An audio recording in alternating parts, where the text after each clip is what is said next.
welcome to the deep dive. Yeah. We're the place where we try to peel back that official story, look underneath. Yeah, get into the mechanics of power, the stuff that doesn't usually make the headlines. And today, wow, we have a really big one. We're diving deep into Operation Gladio, a Cold War secret that's, well, it's pretty staggering. It really is. And look, this isn't just about some classified documents being hidden away. Our sources, and they're based on some pretty deep investigative work, post-WWII stuff, suppressed files. Right. They detail the actual creation of what you could call a shadow government. A shadow government built on, what did the sources call it, an unholy trinity. Exactly. The church, the state, and, believe it or not, the Mafia, all working together. It sounds like something out of a movie, honestly. Skies, priests, gangsters. Mm-hmm. But the documentation, it lays it all out. It was real. It was effective. Really effective. So our mission today really is to unpack that. How did this even start? How was it funded? How did they actually do it? And those funding questions are key. How did U.S. intelligence end up using, basically, international drug trafficking for black budgets? Yeah, and how did NATO get involved in running secret armies, terrorist armies even, in Europe? And then there's the P2 Masonic Lodge connection. That's explosive, reaching right into the Vatican I itself. have a lot to cover. It is. Wow. But what's really fascinating, or maybe disturbing, is that the whole thing, Gladio, it seems to have been born out of this intense, almost existential fear of communism. Right, the Cold War context. Absolutely. And that fear apparently gave intelligence agencies carte blanche, allowed them to bypass democracy, make deals with fascists, Nazis, organized crime bosses, people they literally just fought a war against. All in the name of stopping the Soviets. Yeah. And that one decision, that prioritization, it kind of corrupted the whole post-war dream from the get-go, didn't it? Okay, let's dig into the beginning then. The sources call it the wartime bargain. This sounds like the seed, the very start of it all. We're talking late 1942. That's right. Middle of the war, but already key figures like Allen Dulles, he was the OSS director in Switzerland then, OSS being the CIA's precursor, were looking ahead. And Dulles concluded, what was that phrase? We're fighting the wrong enemy. Yeah. Chilling, isn't it? Even then. Hugh and others in the OSS were already exploring back channels, trying to negotiate a separate peace with Nazi SS leaders. With the SS, like Himmler's people. Specifically, Himmler's intelligence chief, Walter Schellenberg. The idea was basically, let's cut a deal with some Nazis so we can turn all our guns, figuratively speaking, on the Soviets. Wow, okay, so that thinking was already there. Dealing with fascists to fight communists, and that paved the way for the other big alliance with the Mafia, for the invasion of Italy. It seems so. The connection to organized crime became, well, official policy for the invasion of Sicily. The Joint Chiefs actually mandated it, April 15, 1943. They mandated using the Mafia. Yeah. Why? Logistics, mostly, and intelligence. Mm-hmm. They needed eyes and ears on the ground in Sicily. They needed control of the ports. They needed local muscle that knew the terrain and the people. The Mafia could provide that.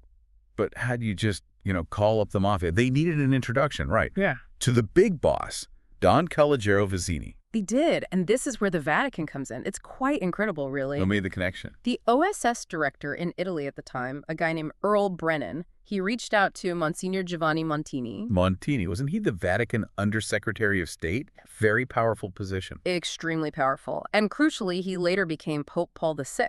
So a future pope. Right.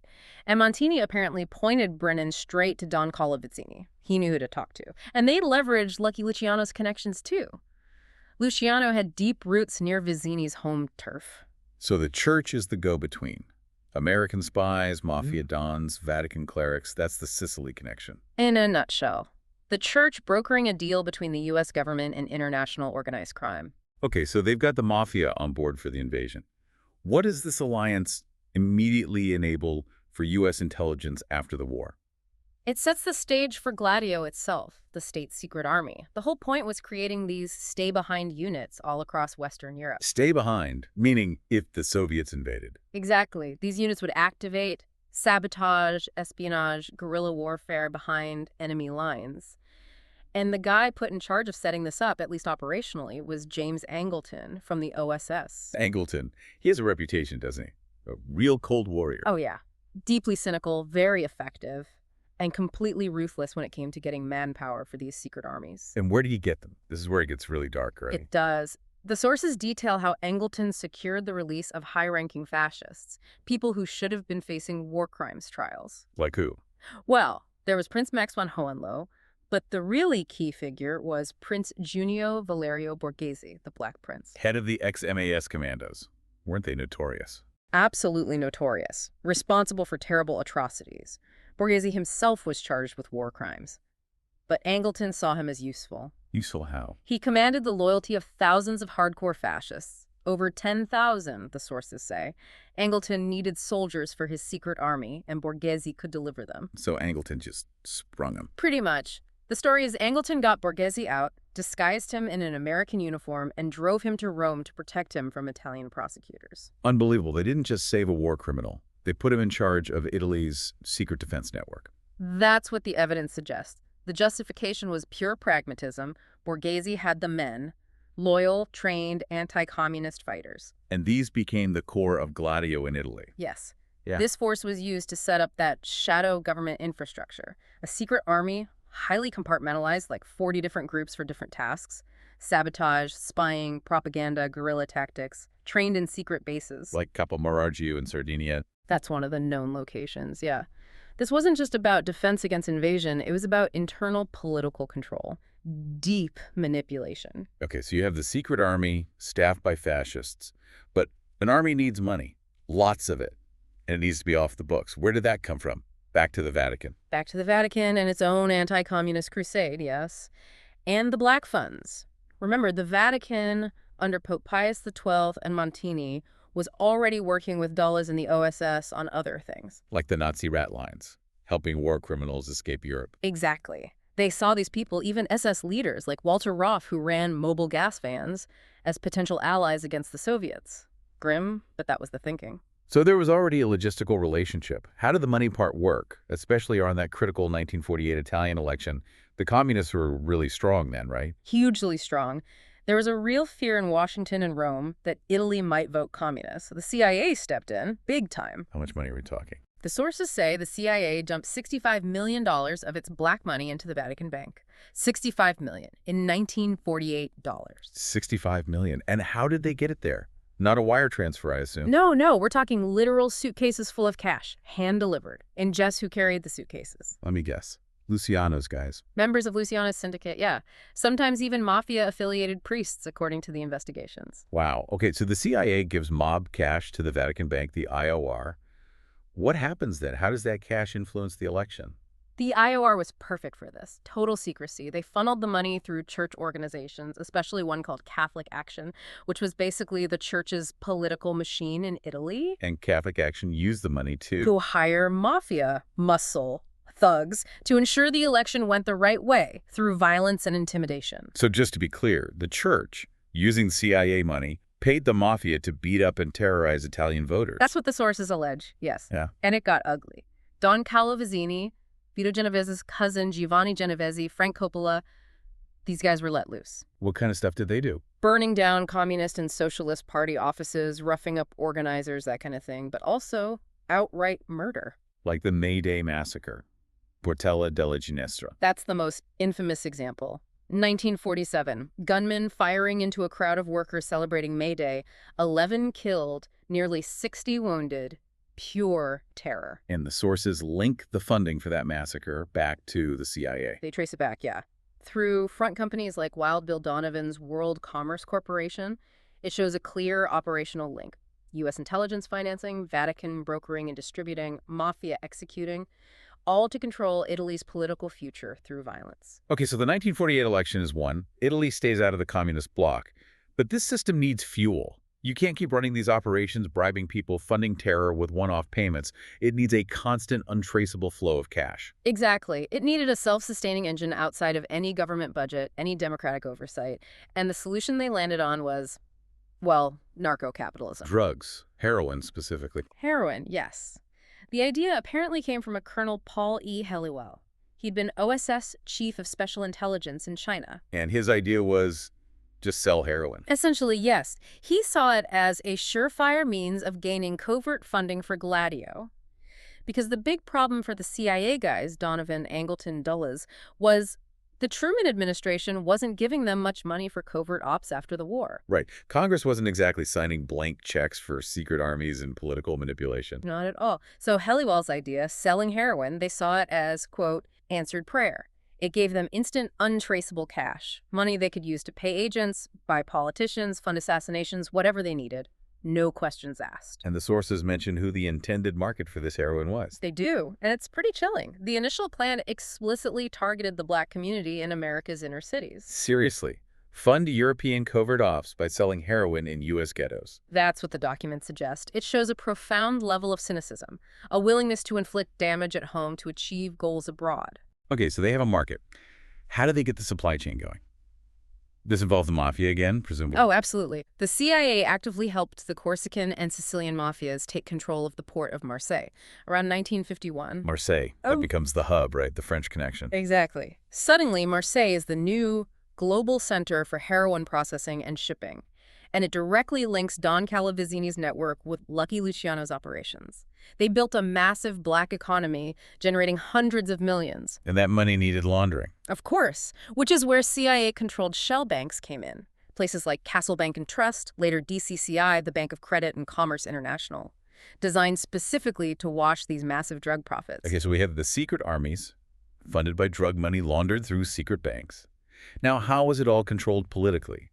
How do they make sure the right people were in charge in places like Italy? This brings us to P2, right?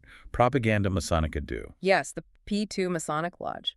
And this was no ordinary lodge. It became the absolute nerve center of the Italian shadow state. Run by Licio Gelli. Tell us about him. Gelli is a fascinating and very dark figure. He'd been a fascist, worked with Mussolini. After the war, he becomes a CIA contractor, a key liaison between the agency and Italian military intelligence, SIMEMI. And he takes over this defunct Masonic Lodge, P2. And transforms it into this hyper-elite secret society, a control mechanism pulling strings across Italian society. And the membership. It wasn't just a few politicians, was it? Oh, no. By the late 60s, P2's membership list reads like a who's who of the Italian establishment. The head of the armed forces, all three Secret Service chiefs, the guy running the financial police, top industrialists, media barons. And key Vatican figures, too. Absolutely, including the incredibly powerful banker, Mikel Sindona. We'll definitely need to talk more about him later. So Gelli has all these powerful people in his secret club. What did he do with them? And where did his money come from? Gelli became a major conduit for the CIA's black funds, those drug profits we talked about. A lot flowed through Gelli. Estimates in the investigation suggest he was getting something like $10 million a month. $10 million a month? For what? For funding operations, right. Including, according to the sources, terrorist attacks designed to destabilize Italy. But why did he need the lodge structure? Why bring all these powerful people together secretly, just for coordination? Coordination, yes, but also control. Compliance. And the main tool for that seems to have been blackmail on a massive scale. Apparently, back in 1964, during preparations for an aborted coup called Piano Solo, Gelli and a General De Lorenzo started compiling files on everyone. What kind of files? Dossiers on over 157,000 prominent Italians. Politicians, judges, journalists, businessmen, everything. Financial dirt, political secrets, compromising tapes, photos. The works. And copies went where? Copies allegedly went to the Vatican. Yeah. And to CIA headquarters in Langley. Yeah. Leverage, insurance. And the source material even mentions potentially compromising photos of Pope John Paul II. And I read. It's a specific allegation made in the investigation that Gelli claimed to have nude photos of the Pope. Whether it's true or just a threat Gelli made, it shows the kind of leverage he was aiming for. Psychological control at the very highest level. So, control through secrets and blackmail. But they also needed to control the public narrative, right? Absolutely. Which is where something like Operation Mockingbird comes in. Started by Alan Dulles back in '53. Mockingbird. Yeah. That was about manipulating the media. Essentially, yeah. Recruiting top journalists and editors from major outlets, CBS, the New York Times, Time magazine, getting them to publish stories favorable to the CIA, plant disinformation, create smokescreens, making sure the agency's actions looked good or at least justifiable, operating without fear of exposure from the press because the press was, in part, compromised. Okay, let's connect the dots. You have drug money, laundered through secret banks, funding a secret lodge full of powerful elites controlled by blackmail, with the media manipulated, all leading to what? What was the ultimate goal of all this machinery? It all seems to serve one overarching strategy: the strategy of tension. The strategy of tension. That sounds ominous. What is it? It's the core of Gladio's violence, really. It's Sorry. about using terror bombings, assassinations, massacres, not randomly, but strategically, to create fear and chaos. Why? What does that achieve? We have testimony from one of the right-wing terrorists involved, Vincenzo Vinciguerra. He spelled it out. The goal was to create tension within the country to promote conservative, reactionary, social, and political tendencies. So make people scared. Exactly. Scared enough that they turn away from progressive ideas, away from the left, and demand security, law and order. And who provides that security? The state. Or rather, the forces controlling the state from the shadows. It justifies crackdowns, more surveillance, more power for the security services, the very people often orchestrating the tension in the first place. Vinciguerra also said who they had to target, didn't he? Yes, and this is the truly horrifying part. He said, you had to attack civilians, the people, women, children, innocent people, unknown people far removed from any political game.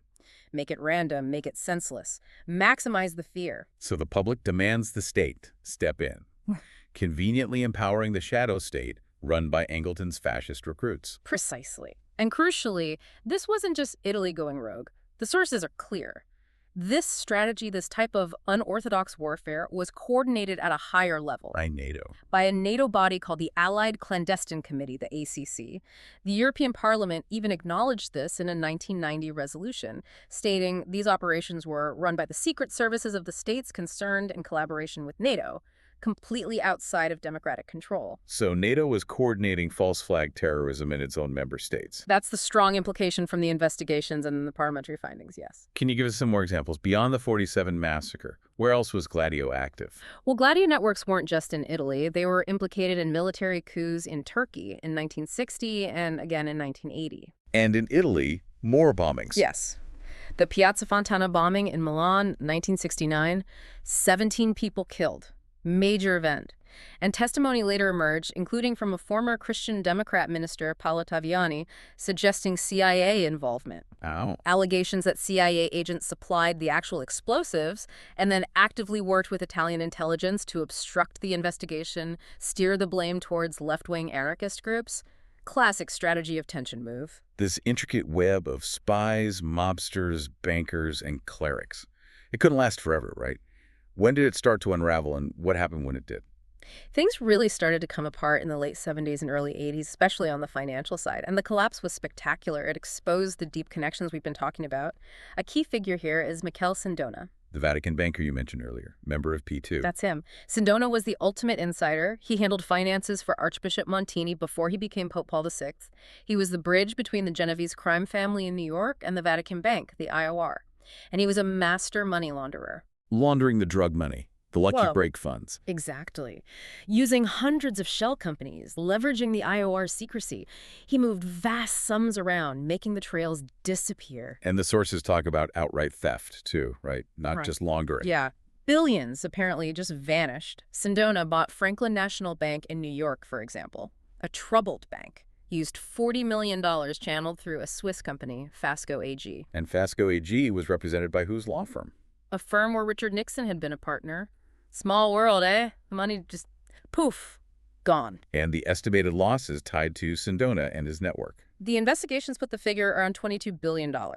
Adjusted for inflation, that's astronomical. And the analysis suggests much of that wasn't just lost. It was deliberately funneled into funding Gladio, the strategy of tension, other covert ops, money never meant to be recovered. This financial chaos leads us straight to another key P2 banker, Roberto Calvi. His death was dramatic. Extremely dramatic. Calvi headed Banco Ambrosiano, another bank deeply entangled with the IOR and P2. Gelli was his mentor. Calvi's codename in P2 was Marpa. And in 1982, his bank is collapsing. Right. He flees Italy, ends up in London, and then he's found hanging under Blackfriars Bridge. Blackfriars. The irony. Indeed. Strangled, pockets stuffed with bricks and cash, made to look like suicide initially. But it wasn't suicide, was it? The timing was too suspicious. Far too suspicious. He was killed right before he was supposedly about to release documents. Documents he claimed would expose massive scandals, potentially even force Pope John Paul II to resign. So who killed him? Did the truth ever come out? It took time, but yes. High-level mafia informants guys like Tommaso Buccetta's successor Francesco Marino Manoia and Gioacchino Giuffre eventually testified. They said. They confirmed it was a mob hit, ordered directly by P2 leader Licio Gelli and a powerful mafia boss named Pippo Calò. Calvi knew too much. The $22 billion hole, the Gladio funding, he was about to blow the lid off the whole thing. This violence wasn't just contained to bankers, though. It reached right into St. Peter's Square with the attempt on Pope John Paul II's life in 1981. That's right. The shooter, Mehmet Ali Aska, was Turkish. And crucially, he was a member of the Grey Wolves. The Grey Wolves. They were linked to Gladio. Yes. Documented Gladio associates. A right-wing extremist group used in Turkey's Gladio network. So immediately, there's a connection back to this shadowy structure. But the official story pushed immediately was the Bulgarian thesis, right? Blaming the Soviets. Instantly. The CIA and Italian intelligence, CSMI, rolled out this narrative. The KGB ordered the hit because the Polish Pope was supporting the Solidarity movement in Poland. Was there any truth to it? According to the investigations we're drawing on, no, it was a fabrication, a bogus scenario. Knocked up by whom? By known intelligence assets. People like Ted Shackley of the CIA, the head of SISMI, General Santovito, and even a Belgian priest in Rome, Father Felix Morlian, who had old OSS ties.